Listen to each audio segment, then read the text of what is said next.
At ito na nga guys, i-reveal ko na ang laman ng aking basket na SM Bonwari. Yan, mga forms po ang laman niya na galing sa ikatlong planeta.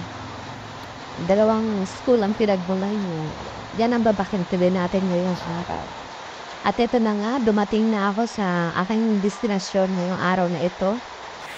Pagbubuhat na ang maton ng kanyang mga daladala para ipacheck.